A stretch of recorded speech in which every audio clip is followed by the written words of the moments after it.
Hello, hello. Welcome to Top Shelf Backpacking, Intro to Backpacking, Episode 9. So far we've covered what gear you need to bring, where to get it, how to pack it, how to find a trail. So now, join me out on trail as I walk you through what you need to do to find a good campsite, what to do once you're at camp, and how to stay safe while you're out here on trail.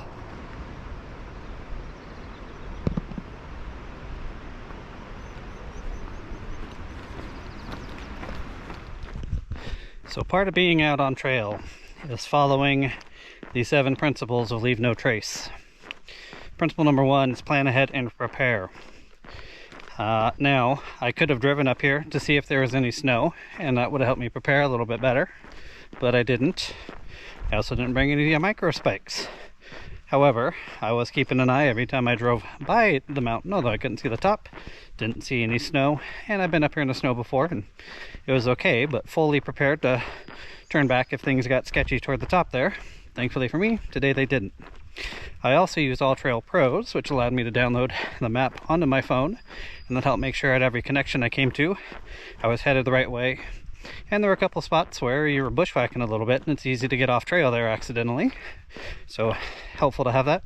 I also printed out a copy of the map, which I put into a Ziploc bag, and it's in my bag with me. And I've got a compass with me. So, push come to shove, if phone died, broke, that kind of thing, I do have a backup map, so I can tell at the connectors which way I'm going. Thankfully, the trail I'm on today is pretty well marked, so that definitely helps. Another part of being prepared is making sure you have enough gear. Temperatures were forecast to be in the mid-40s as a low, and my sleep system is rated down to 20. That is a survival rating, but with my extra layers and everything, I'm confident should it get that cold, I would be just fine. Leave no trace principle number 2 is camp and travel on durable surfaces. Sometimes while you're out backpacking, that can mean a road. Hopefully not for very long. I've got about a quarter-mile road walk till we reconnect with the trail here, but doesn't get much more durable than that. That does mean if you come across a trail that's soupy in the middle, and you could walk a foot to the right or left and stay dry, but you're going through the vegetation, it's not what you want to do. Sometimes leaving no trace means you're going to get muddy, you're going to get wet, but we want to kind of lessen the impact we have on the environment, since we're visitors to all of the creatures that live out here. So sometimes that means doing what you don't want to do to make sure the trail doesn't get too wide, doesn't erode further, kind of thing. So travel and camp on durable surfaces. So you want to look for durable surfaces to camp on, places that look like they've already been occupied.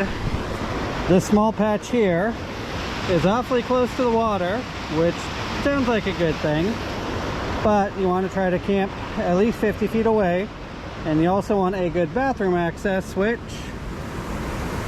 looks a little tough here.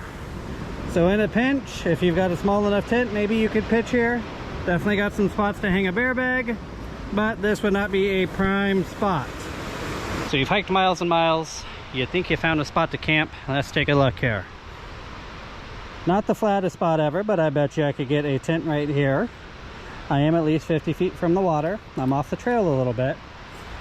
And next thing you want to do after you look down is look up. Do you see any dead trees? Call them widow makers.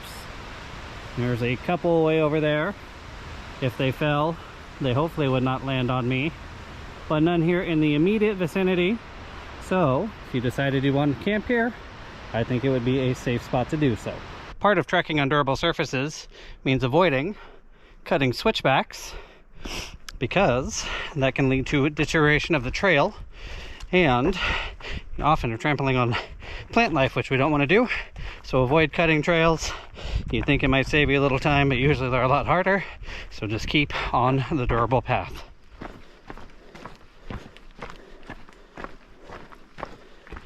Leave no trace principle number 3 is dispose of waste properly. This is not proper. You need to pack out what you pack in. Typically I'll bring a gallon Ziploc bag to allow for collection of trash, be it my own or stuff I find along the way. I'll take care of this stuff here before I keep going, but it also means disposing of your bodily functions properly. So let's get into that a little bit. So when you have to use the bathroom, you want to try and get 200 feet away from a water source.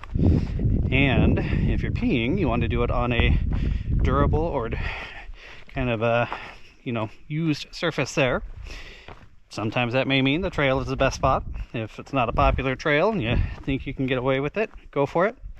In areas like I'm in now, oftentimes you'll see little game trails off to the side, so you can get off trail enough to get out there away from the trail. So little trails like you notice here, you want to try and leave as little of an impact as possible. To go number 2, you want to dig a hole. I recommend having a little trowel. Talked about that in the gear you need. It should be approximately 6 to 8 inches deep, which is usually about how long your trowel is going to be, and usually about 4 to 5 inches wide. I am a big fan of either one leg fully out or fully taking the pants off and squatting over the hole. There are multiple ways of doing it. You can hold a tree, that kind of thing. When I get to camp, I like to figure out at least where the bathroom's going to be, and oftentimes I will pre-dig a cat hole, because a lot of times in the morning I want to get up and might have my wits about me, or if things hit me in a hurry, maybe that beef stroganoff doesn't agree with you, you know where it is, you can get there quickly. Your local regulations may vary in regard to toilet paper. Some areas allow you to bury it. I recommend packing it out, or slightly less gross, using a backpacking bidet, which just attaches to a water bottle. I'll still carry a little bit of toilet paper with me. Maybe I need it to clean up, or might need it to act as a bandage along with the tape on my trekking poles here. But I find a backpacking bidet allows a better clean, and usually helps with chafing down the way there too. You then want to cover everything up in the cat hole you made, and I usually like to stick a stick or make an X across it, because if it looked like a good spot to dig for you, it probably will for the next person coming along too. For the ladies out there, I definitely recommend checking out koolacloth.com for more information regarding peeing in the woods as well as menstruation. I know cups are fairly popular. You do want to try and pack out any feminine hygiene products you're using, be it like tampons and pads. So having a couple Ziplocs to do so is definitely helpful in that regard.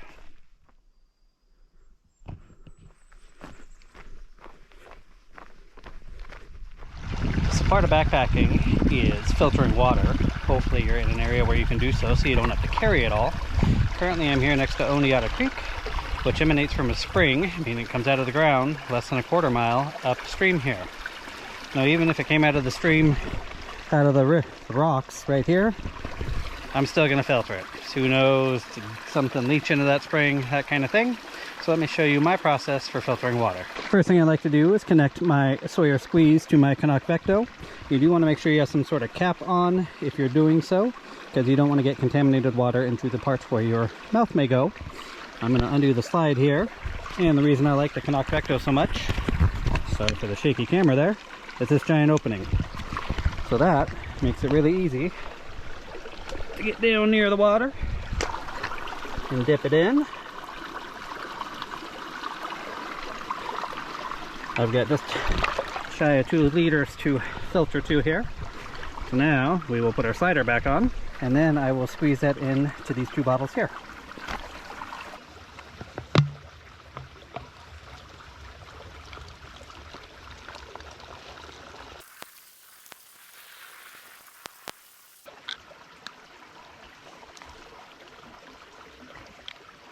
Now that I've filled up my water bottles, if you have any left, you can drink directly from the filter.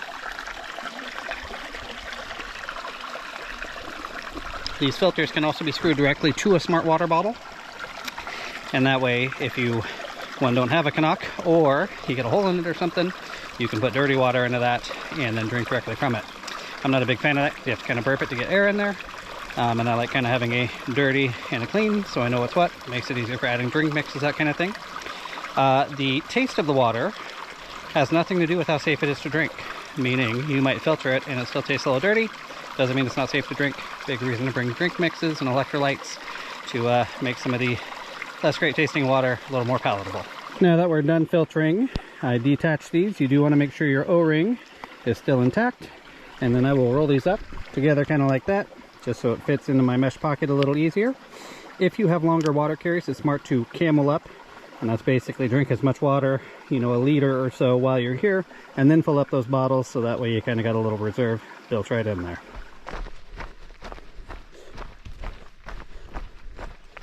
When it comes to trail etiquette, whether you're backpacking or hiking, the uphill hiker always has a right of way. And it doesn't mean if you have a good spot to pull off, you shouldn't. Sometimes, if you're as out of shape as I usually am, you'll want to brake anyway. So if you have a safe place to do so, doesn't mean you can't stop, let the downhill people come by. If there's big groups, older folks, people with dogs, often I will kind of yield to them just to make their lives a little easier. But technically, whoever's going uphill has that right of way. Principle 4 of Leave No Trace is leave what you find. So although these flowers here are beautiful, and I bet my wife would love them if I picked them for her, that means whoever comes by this trail next will not get to see them, so I will not do so. You can take pictures, you can take memories, but leave the things you find on the trail, the rocks, the wood, the flowers, let them be there for others to enjoy as well.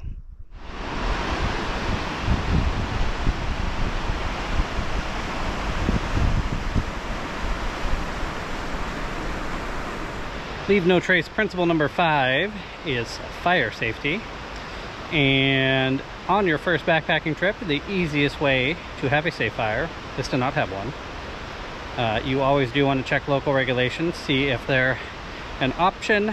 You want to try and gather local wood. Obviously you don't want to try and pack anything in.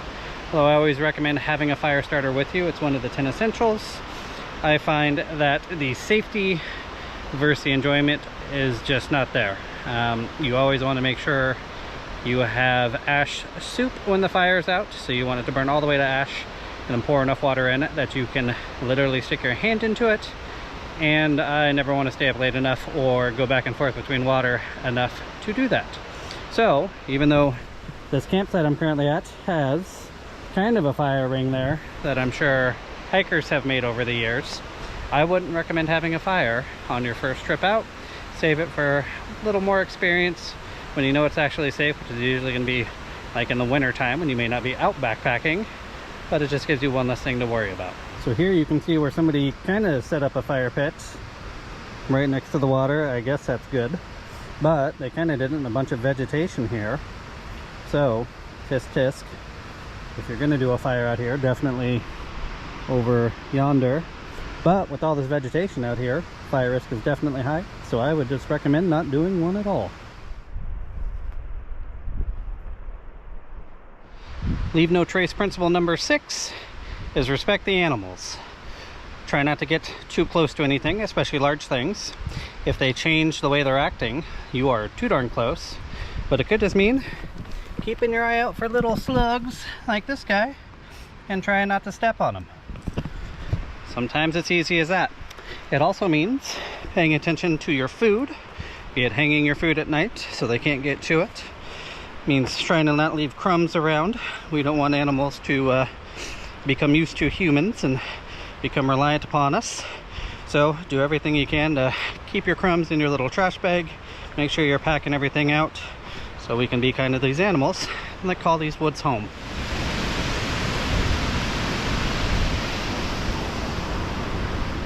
Leave no trace principle number 7 is be respectful of others.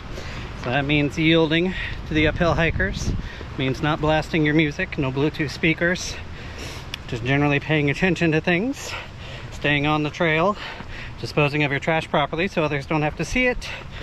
If you do that, everybody will have an enjoyable time while out on trail.